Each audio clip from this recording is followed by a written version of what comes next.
नववर्ष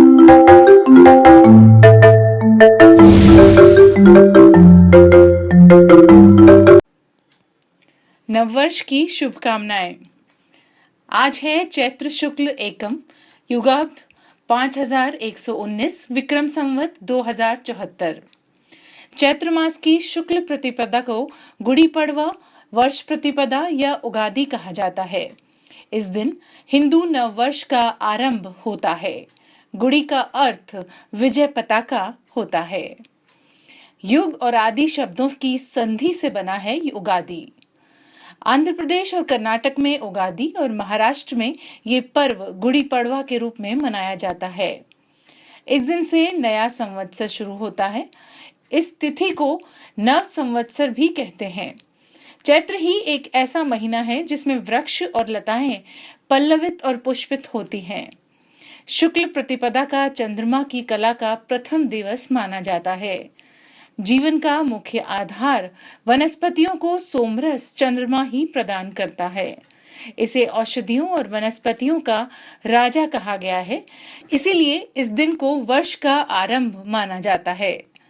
आंध्र प्रदेश, कर्नाटक और महाराष्ट्र में सारे घरों में आम के पेड़ की पत्तियों से बंधनवार सजाया जाता है। सुखद जीवन की अभिलाषा के साथ साथ ये बंधनवार समृद्धि और अच्छी फसल के भी परिचायक हैं। उगादि के दिन ही पंचांग तैयार होता है। महान गणितज्ञ भास्कराचार्य ने इसी दिन से सूर्योदय से सूर्यास्त तक महीना, दिन और वर्ष की गणना करते हुए पंचांग की रचना की।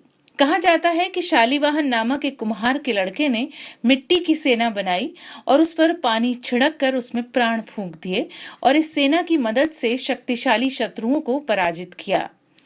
इस विजय के प्रतीक के रूप में शालिवाहन शक का प्रारंभ हुआ। कई लोगों की मान्यता है कि इस दिन भगवान राम ने बाली के अत्याचारी शासन से दक्षिण की प्रजा को मुक्ति दिलाई। बाली के त्रास से मुक्त हुई प्रजा ने घर घर में उत्सव मनाकर ध्वज, जिसे गुड़िया कहते हैं, फहराए। आज भी घर के आंगन में गुड़ी खड़ी करने की प्रथा महाराष्ट्र में प्रचलित है, इसीलिए इस दिन को गुड़ी पड़वा नाम दिया गया। महाराष्ट्र में पूरनपोली या मीठी रोटी बनाई जाती है। इसमें जो चीजें मिलाई जाती हैं वो हैं गुड़, नमक, नीम के फूल, इमली और कच्चा आम। गुड़ मिठास के लिए, नीम के फूल कड़वाहट मिटाने के लिए और इमली और आम जीवन के खट्टे मीठे स्वाद चखने का प्रतीक होते हैं। बसंत ऋतु के आगमन के साथ ही चारों ओर नवजीवन खिल उठता है। अब तक सूखे पड़े पेड़ पौधे जीवंत हो उठते हैं, उनकी टहनियां लहलहा उठती हैं। बसंत ऋतु की प्रथम ऋतु है, इसीलिए नया वर्ष और नए कार्यों को प्रारंभ करने वाली है। विकास, समृद्धि और स्वास्थ्य की सूचना देते हरे भरे खेत खलिहान जीवन में स्फूर्ति और उत्साह भर देते हैं। आप सभी को नववर्ष की शुभकामनाएं। अगर आपको हमारा वीडियो पसंद आया है तो आप हमारे YouTube चैनल को सब्सक्राइब करना न भूलें।